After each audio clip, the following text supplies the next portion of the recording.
বন্ধু, তুমি কেমন আছো? অনেকদিন পরে তোমার সাথে দেখা হলো।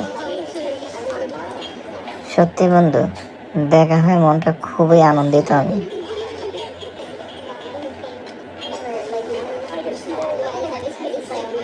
আমি ভালো আছি বন্ধু, তুমি কেমন আছো?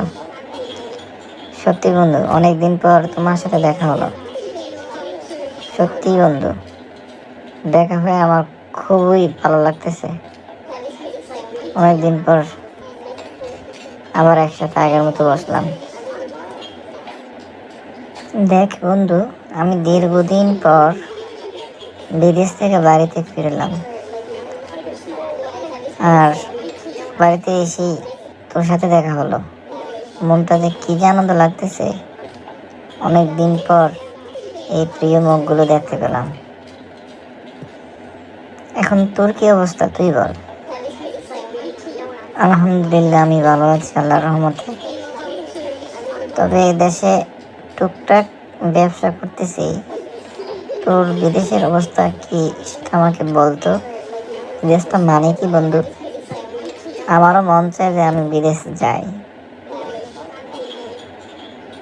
বন্ধু, আলহামদুলিল্লাহ দেশে খুবই ভালো আছিস। বিদেশ যাওয়ার দরকার নাই। সবচেয়ে ভালো কথা হলো দেশের মধ্যে ডাল ভাত খেয়ে বেঁচে থাকাটাই অনেক আনন্দের বিষয় সবার সাথে। বিদেশ একটা বিশাল জেলখানা বন্ধু। দেখ, আজকে অনেক বছর হলো বাড়িতে এসে একটা ঈদও করতে পারিনি বাবা মার সাথে।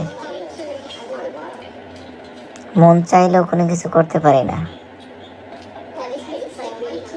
বিদেশটা সত্যি একটা জেলখানা বন্ধু। তা তুই ঠিক বলছিস বন্ধু, বিদেশটা সত্যিই একটি জেলখানার মতো। চাইলেও আসা যায় না।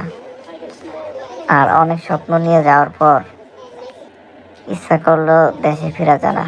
বাবা মা ফ্যামিলির অবস্থা দেখে কষ্ট করে হলেও থাকতে হয়, তা আমি বুঝি। কিন্তু দেশের যে অবস্থা, কি করব বল। দেখ বন্ধু, বিদেশে যখন আসলাম অনেকগুলো স্বপ্ন নিয়ে আসলাম। জীবনও রান্না কিভাবে করতে হয় জানতাম না। জীবনে কিভাবে নিজের ড্রেস ধুতে হয় জানতাম না। জীবনে কিভাবে সারাদিন কাজ করার পরে একটা ডিম বাজে করে ভাত খেতে হয় সেটা শিখেছি আমি বিদেশে এসে। বিদেশ আমাকে নিঃসঙ্গতার একটি ক্লাব উপহার দিয়েছেন, যেখানে নিঃসঙ্গ জ্বর আসলেও বন্ধু কেউ মাথায় পানি ঢালার মতো নাই। চুপটি করে মা মাথায় হাত বুলিয়ে দেওয়ার মতো এরকম কেউ নাই। জ্বর আসলে নিজেই মাথায় পানি দিতে হয়, না দিলে চুপ করে শুয়ে থাকতে হয়। যদি বেঁচে থাকি তাহলে সকালে কাজে যাব, আর যদি মরে যাই সেখানে জীবনে লাইফ শেষ। যে ছেলেটা কখনো নিজের হাতে খাবার খেত না, সে ছেলেটা এখন রান্না করতে শিখে গেছে, রান্না করে খায়। চোখে চোখে মুখে অনেক কষ্টের ছাপ থাকা সত্ত্বেও বাড়িতে ফোন দিলে হাসি মাখা মুখে বলতে হয়, আলহামদুলিল্লাহ আমি খুব ভালো আছি। এরকম মিথ্যা যদি বলতে পারিস তাহলে বিদেশ যেতে পারিস। সব কিছু কষ্ট দুঃখ সব কিছু নিজেকে আপন করে নিতে হবে। অনেক বড় মনের মানুষ হতে হবে। প্রবাসী মানে অনেক বড় স্বার্থপর। শুধু প্রবাসী মানে নিজের জন্য স্বার্থপর, সবাইকে স্বার্থ ত্যাগ করে দেয়। পারবি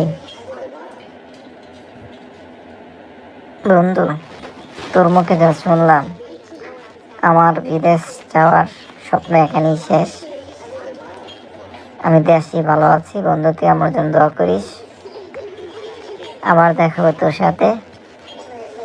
খোদা হাফেজ।